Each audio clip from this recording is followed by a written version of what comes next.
Hello student, continuation of lesson number 2 history standard 8. The lesson name is from trade to territory. Now in this lecture we are going to complete the 3 topics of your continuation chapter, that is war with Marathas, paramount policy which was undertaken by Lord Hastings, the doctrine of lapse which is also known as annexation policy undertaken by Lord Dalhousie. Till previous lecture we had studied that how different European countries and Britishers came in India for trading, and slowly Britishers after few years they started the conquering our Indian territories with direct strategies of politics. Till last lecture we studied about Tiger of Mysore, that how Mysore under the subsidiary alliance policy was conquered. Now in this we will study that how Maratha power was crushed and how the south of Vindhyas went under the Britisher rule. Page number 18. War with the Marathas. From the late 18th century, the company also sought to curb, eventually destroy the Maratha powers. So by late 18th century, the Maratha powers was finally destroyed. With their defeat, Marathas were defeated in the Third Battle of Panipat in 1761. Underline this, can be asked in objective. After the defeat of this Battle of Panipat, Marathas' dream of ruling Delhi was shattered. Means they had that dream to rule Delhi, which was shattered, and they divided its states into small dynasties. Each state had its chief, which was known as Sardar. The examples of the dynasties are given here. They were divided into many states under different chiefs belonging to the dynasties like Scindia, Holkar, Gaikwad and Bhosle. Now this all chiefs they had together in an alliance. Alliance any confederacy. The meaning of this word is given to the left hand side of your book. And under this alliance their head was Peshwa, which is the principal minister. Now what was the function of this principal minister means Peshwa? It has effective military and administrative, and their head was in Pune. Mahadji Sindhya and Nana Fandavins, they were the two famous Maratha soldiers. Please underline even this line that who were the two main or famous Maratha soldiers. So that was Mahadji Sindhya and Nana Fandavins. Now Marathas and Britishers, it was not so easy for Britishers to crush Maratha power. They underwent series of fight. 3 fight हुई थी और वो तीनों fight को बोला गया था Anglo Maratha war. ठीक है, सबसे पहले जो फाइट थी इट एंडेड इन 1782. उसके बाद ट्रीटी ऑफ सालबाई साइन हुई. सेकेंड एंग्लो मराठा वॉर जो हुआ 1803-1805, जिसमें ब्रिटिश ने उड़ीसा गेन कर दिया, यमुना रिवर गेन कर दिया, आगरा दिल्ली तक उन्होंने most of territories Jeet. Finally third Anglo Maratha war हुआ और वो कब हुआ 1817-19 को. तब मराठा पावर टोटली खत्म हो गया, टोटली डिफीट हो गया. जो पेशवा था उसको वहाँ से रिमूव कर देने में और उसको बितूर भेज दिया गया कानपुर के नज़दीक, और उसको पेंशन देने में आता था. But now he is no more Peshwa, उसका कोई भी काम नहीं, कोई भी इम्पोर्टेंस नहीं. इस तरह कंपनी ने पूरी साउथ ऑफ इंडिया की टेरिटरीज ले ली. ठीक है, so Marathas were subdued in series of war. In the first war, which was ended in 1782, they signed a treaty.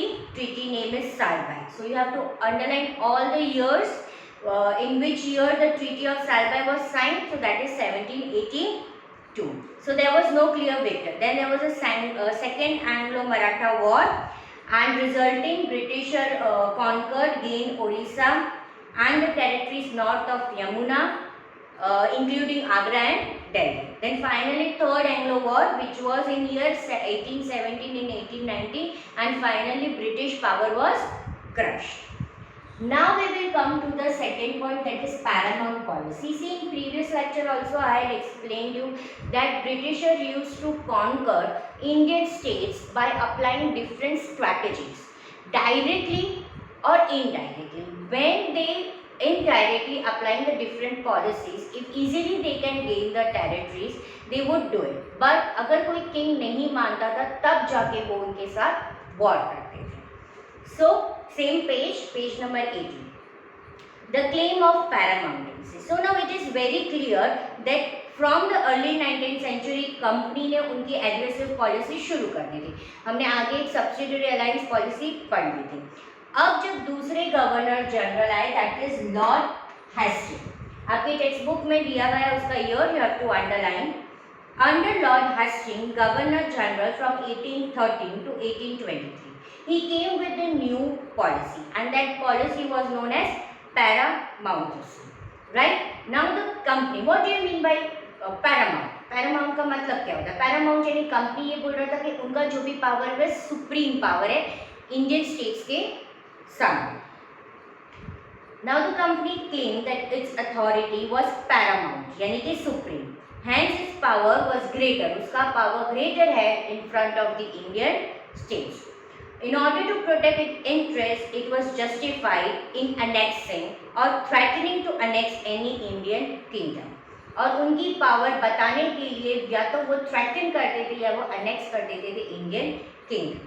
अब हर बार तो ऐसा नहीं होता था कि वो अनेक्स करे और कोई सामने वाला किंगडम जवाब ना भी दे.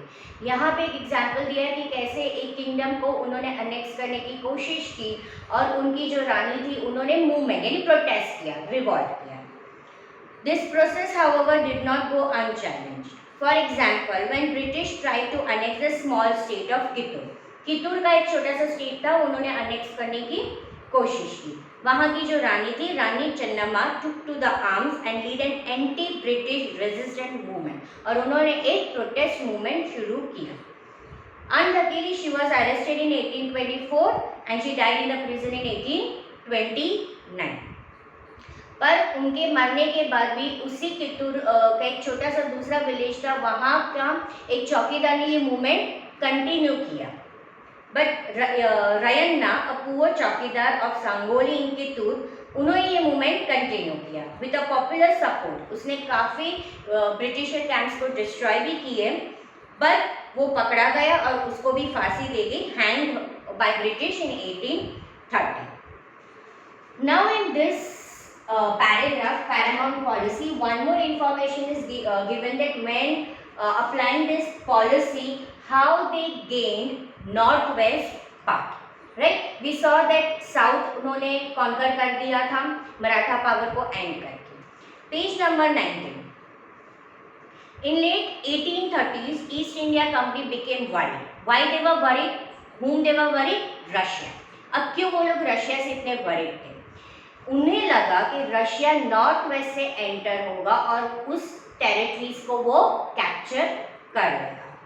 Company became worried about Russia. It imagine that Russia might expand across Asia, enter India through the north west. ये डर से ब्रिटिश ने क्या शुरू करना चाहा? नॉर्थ वेस्ट को कंट्रोल में लेना स्टार्ट किया. उन्होंने काफ़ी लंबी वॉर, प्रोलॉन्ग वॉर अफगानिस्तान के साथ की बिटवीन 1838 1842 और वो जीत भी गए. फिर उन्होंने सिंध लिया 1843. फिर अब आया Punjab, but Punjab was not so easy to conquer. Why it wasn't so easy to conquer? क्योंकि यहाँ पे थे राजा रणजीत सिंह. उनके अच्छे टर्म थे ब्रिटिशर, वो काफ़ी ब्रेव थे, स्ट्रॉन्ग मिलिट्री थी. तो ब्रिटिशर्स को पता था कि इतना इजी नहीं है कि जब तक राजा रणजीत सिंह है तो हम पंजाब को डिफीट करेंगे, या इनडायरेक्ट कोई स्ट्रैटेजी अप्लाई करके उनको बोल सकते हैं. So they have to wait. After his death यानी कि राजा रणजीत सिंह की डेथ हुई 1839. फिर उनके बाद जो सक्सेसर थे, राजा रणजीत सिंह के बाद जो भी राजा बने, उनके साथ ब्रिटिशर ने 2 वॉर की सिख के साथ. फाइनली सिख किंगडम को हरा दिया. इन 1849 पंजाब को भी अनेक्स कर दिया. ठीक है, तो पैरामाउंट पॉलिसी में हमें ये बता रहे कि उन्होंने कैसे नॉर्थ वेस्ट गेन किया. उन्होंने क्या गेन किया? यहाँ पे नॉर्थ वेस्ट टेरिटरी कैप्चर की. यहाँ पे उन्होंने कैप्चर की साउथ टेरिटरीज. ठीक है, तो इस तरह से उन्होंने अलग अलग, बंगाल तो हमने देखा ही था कि जब वो ट्रेड करने आए थे तो ईस्ट तो उन्होंने पहले से ही बंगाल कॉन्कर कर दिया था. तो धीरे धीरे उन्होंने एक एक एरिया को कैप्चर करना शुरू किया. Now we will come to the third topic, that is the doctrine of lapse, which is also known as annexation policy. ये पॉलिसी रिवाइज की थी लॉर्ड डेलहाउसी ने अब डॉक्ट्राइन का मतलब होता है प्रिंसिपल। अब under this policy what Britishers did, उन्होंने क्या किया कि अलग अलग रीजंस देने लगे किंगडम्स को, और उस तरह से वो टेरिटरीज ब्रिटिश के पास चली गई। जैसे कि अकॉर्डिंग टू एनेक्सेशन पॉलिसी और डॉक्ट्रिन ऑफ लैप्स पॉलिसी में वो ये रीज़न बताते थे कि जब भी कोई भी किंगडम होता था, उसका अगर किंग यानी कि राजा मर जाता है और उसका खुद का कोई मेल चाइल्ड नहीं होता है, तो वो ऑटोमेटिक लैप्स हो जाता है, यानी वो ऑटोमेटिक चला जाता है ब्रिटिशर के पास। ठीक है, आप अडॉप्ट नहीं कर सकते हो मेल चाइल्ड। तो यहाँ पे एक ये रीज़न बताया। दूसरा रीज़न, जिस तरह से उन्हें अवध को कैप्चर किया था, अनेक्स किया था, ये बोल के कि भाई आपकी किंगडम काफ़ी मिस गवर्नमेंट है और आपके लोग खुश नहीं हैं। So page number 19, the topic is doctrine of lapse. Now the final wave of annexation was under Lord Dalhousie, who was a Governor General. Underline this word, he was the Governor General from 1848 to 1856.